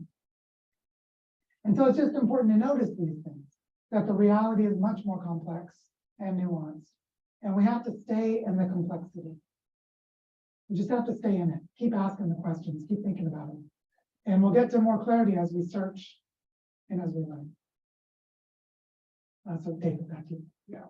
So how much time do we have? 15 minutes. 7 o'clock right now. It's fine. No, keep Okay, going. Yeah. maybe we can have the microphone a bit just to, Yes. so much to say. I wanted to bring it down to local a little bit and Binghamton and make, I mean, there's so much to say. And one point about individual mobility, individuals come and go, especially in a common setting. But the amazing thing about groups is that groups can have a longevity that's longer than the individual members of the group. And that happens all the time. Any kind of student club or something like that persists longer than the individuals who come and go. So you can design groups that last a long time and are basically constructed with turnover in mind. And you described such groups. And of course, part of all of this, first of all, local, but also participatory, obviously.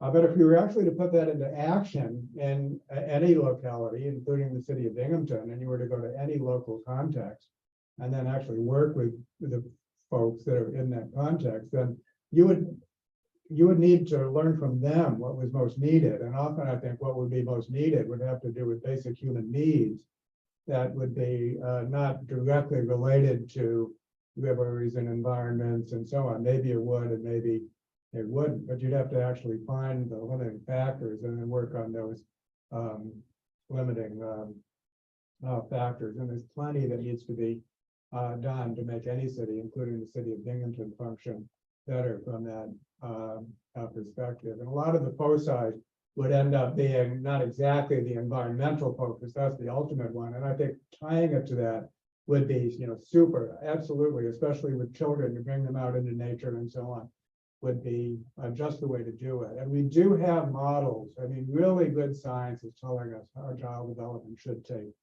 place and how different that is than modern schooling.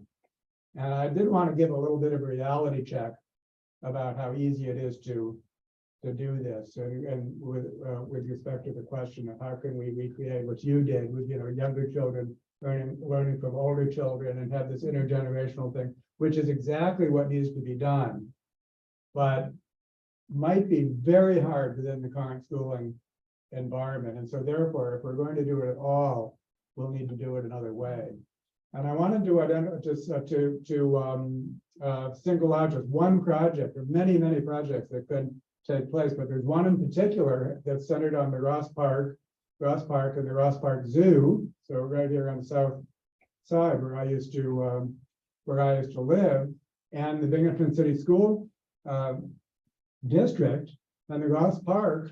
There's the zoo and the Discovery Center, but there's also an upper part of Ross Park which has been neglected for a long time, and so there's quite a lot of interest in developing the upper part of Ross Park into some kind of nature center and to do some of this stuff and to involve the students. And so this took place. So there's a nucleus of people that are trying to do that, and includes some BU faculty and of course the school district, the zoo. Phil Ginter is the director of the zoo to do this.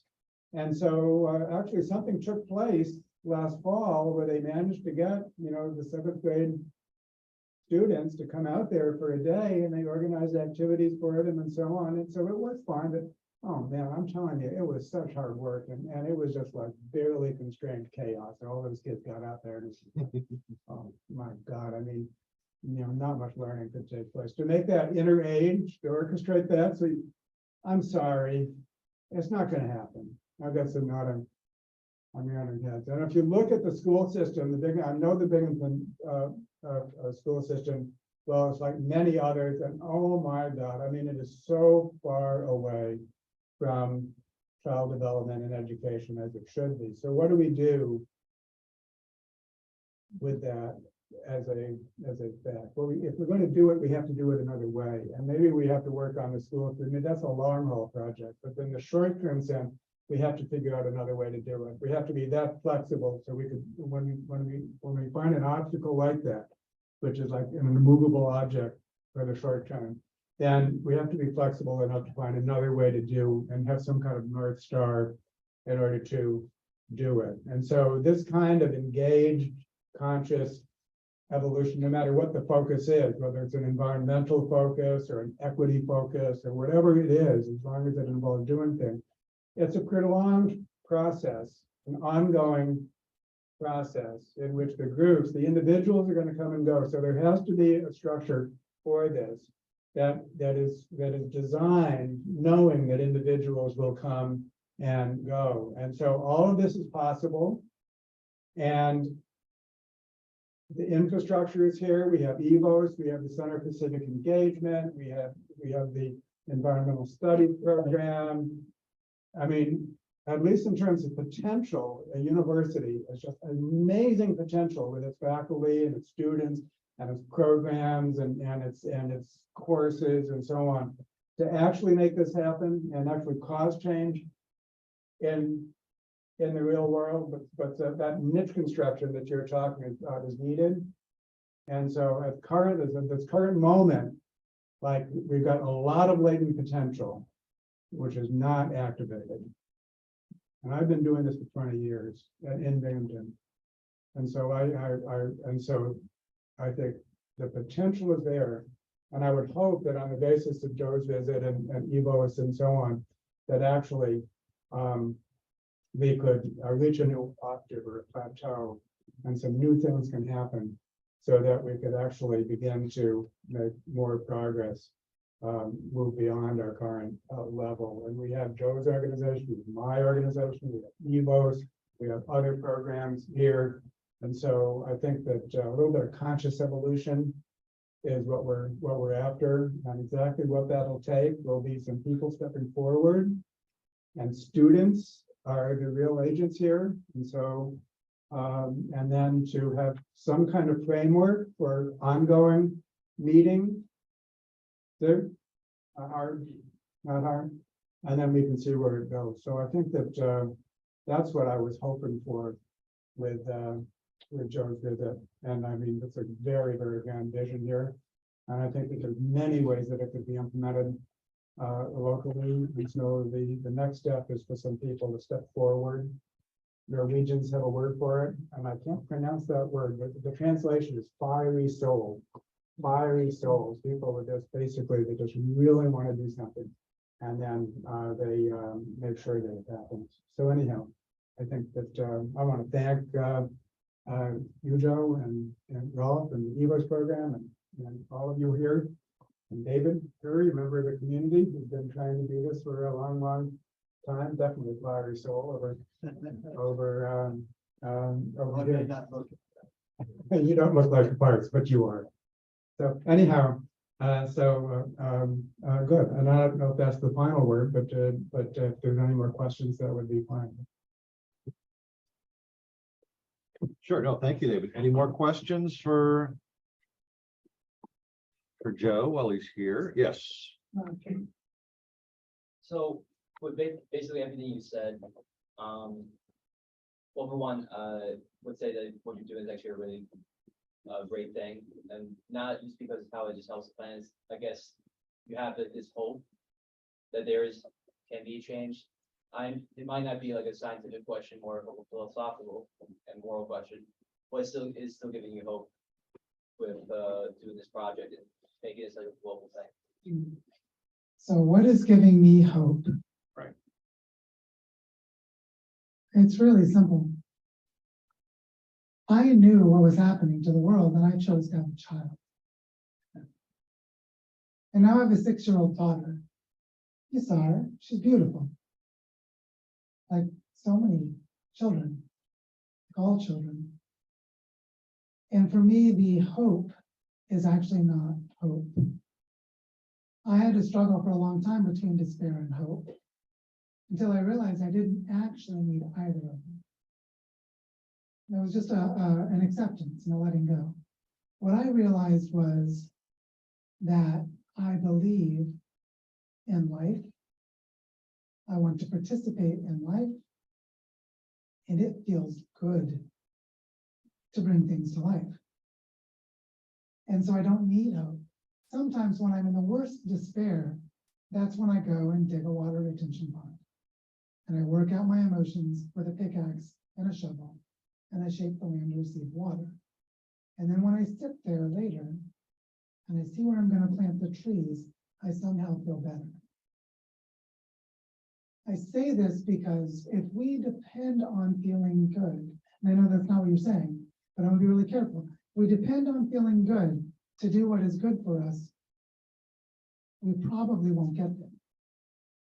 But if we recognize by practicing that it does make us feel good after a little while, that we do feel better over time, and that we see a difference in the flourishing of life around us.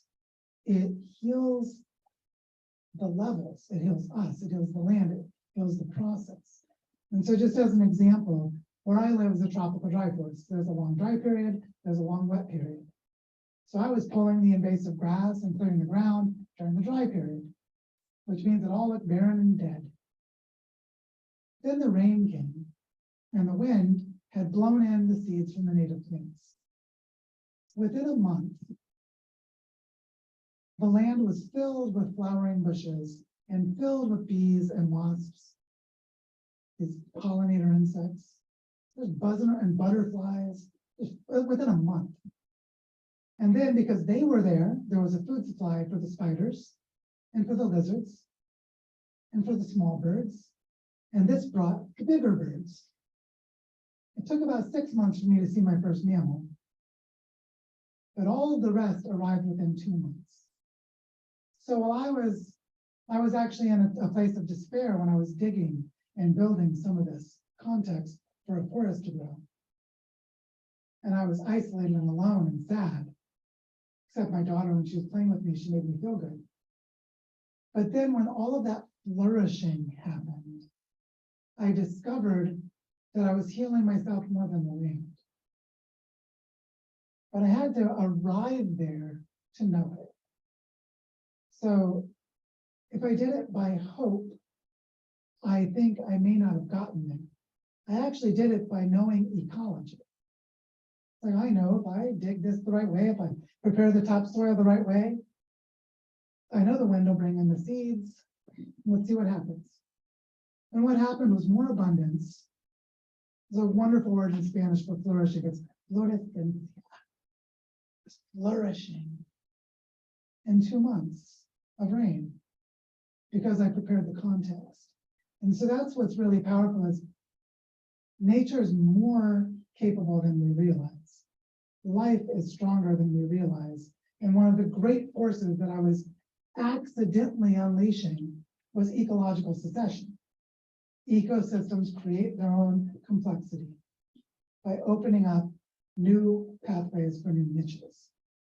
And so by helping to grow a forest, I was creating a context where the power and strength of ecological succession was present. Because I was there every day, my body became attuned to the changes. I noticed when every new insect arrived. So, I've never seen that beetle before. What kind of worm is that? Turned out it was a larva of a big beetle that would come up later. That's cool. Oh, the cicadas are landing in the trees. And I was present to the arrival. I got to be the welcoming committee for new life. And you see how I didn't need hope for that.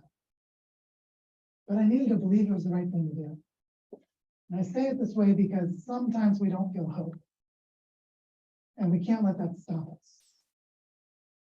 And so maybe in closing, let me just say that I believe the earth deserves her humans. I believe the earth is better off with her humans. I say her because she's the great mother, the rock that gave birth to life. And I believe that humans are good for the planet because humans can love the planet. And the earth would have a hard time loving herself the way that her humans do. And so I invite you to just sit with this and feel it in your being and let whatever discomfort arises become your guide. Because the discomfort that arises in you is your pathway to purpose. The discomfort in you is that you know somewhere in your heart something you should be doing that you're not doing. And you'll find it in that place of discomfort. So I just invite you to be present and to sit with the discomfort. To know that what is going to arise is a passion so clear that it can carry you through your own transformation. To do the work that we know that needs to be done. Because we all know this needs to be done. So thank you for letting me come in. be with you. Thank you all for inviting me. I look forward to collaborating with you in whatever form we can, which might include that we never see each other again, but we know that we're each in different parts of the earth healing some part of the earth. And I look forward to seeing what you do for my daughter. Thank you.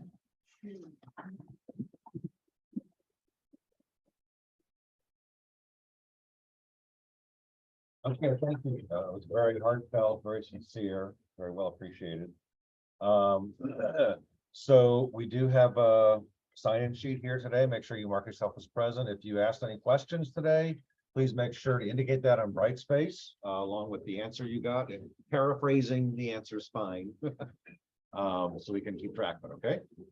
So thank you, Joe, again. It's been great having you here.